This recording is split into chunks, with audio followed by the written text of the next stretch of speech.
What's up, YouTube? Y'all already know who it is. I missed y'all so much, okay? Because y'all know I love doing my videos. I love giving a raw reaction to the news, to the tea. Now let's clock this tea right here. Today, we need to have a real conversation about Gervonta Tank Davis, a man who is undefeated in the ring. I'm talking about 30 wins, y'all. 28 by knockouts, 0 losses, right? But when it comes to real life, he's racking up losses where it matters the most. Losses in his character, in his integrity, in humanity, in society, out here in these streets. Because no matter how many belts you hold, my boy, no matter how many arenas that you pack, if you keep putting your hands on women, you are not a champion. Definitely not a champion. You'll be a repeated offender. You're a danger to women. And let's be honest, come on, y'all, we got to keep it real. This is not the first time. It's not the second time. It's not even the third time. This man has a history of assaulting women. February 2020, December 2022, June 15, 2025, Father's Day. Okay, they said he allegedly struck his baby mother in her face, slapped her in the face. I'm talking about hit her in the head, cut her lip. He threw a box at her. All while her mother had to witness the aftermath. Her mother had to come see her daughter in tears, bleeding.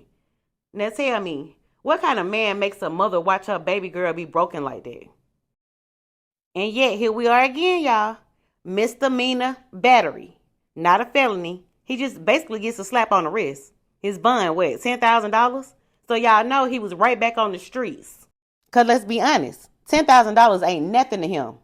But why though?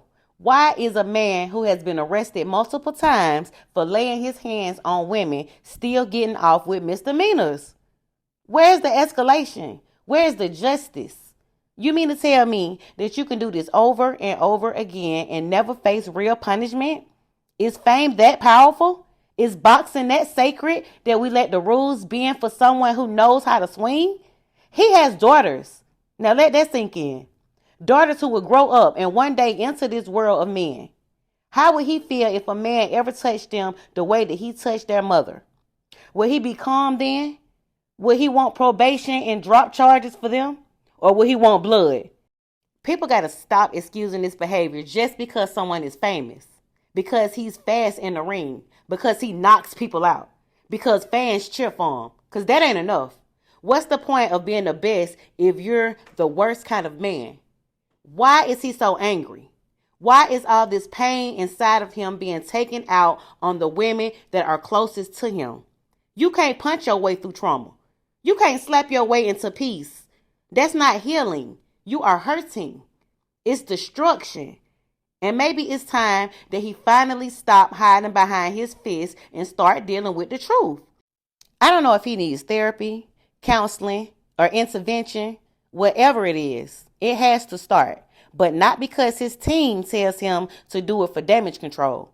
Not because a judge says it'll look good in court. But because real change doesn't come from court dates and statements. It comes from accountability. From saying I did it and I need help. And if he can't say that, if he won't take that step, then maybe it's time for the courts to finally take it for him. Because people like Gervonta Davis don't just get better. They don't just stop one day. They need consequences. They need time. They need reflection. Sometimes behind bars. The truth is, the latest incident could have ended worse. That woman could have ended up in a hospital or worse. And what would they have said then? He was misunderstood. He had a hard childhood. Nah, the excuses gotta stop. But why do we always have to wait until someone is almost dead before we can take these men seriously? You can't call yourself a father and then traumatize the mother of your children.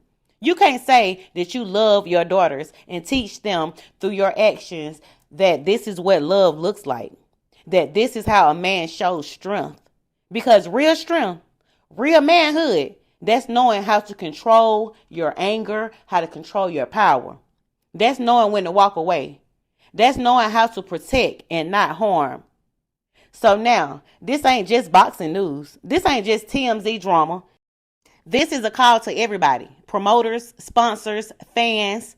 Stop turning a blind eye. Stop clapping when the gloves are on and staying silent when they're off. Because the violence behind the gloves is just as dangerous as the punches inside the ring. And Javante, if you ever hear this, look in the mirror. Think about your kids. Think about the women that you've hurt. Ask yourself, if it was your daughter being slapped, hit, humiliated, would you still be smiling in your mugshot? Or would you finally realize that you've become the man you'd want to hurt and unalive? It's time to decide. Do you want to be a champion or just another abuser with a record? Because you may be undefeated in the ring, but outside of it, you looking like a loser.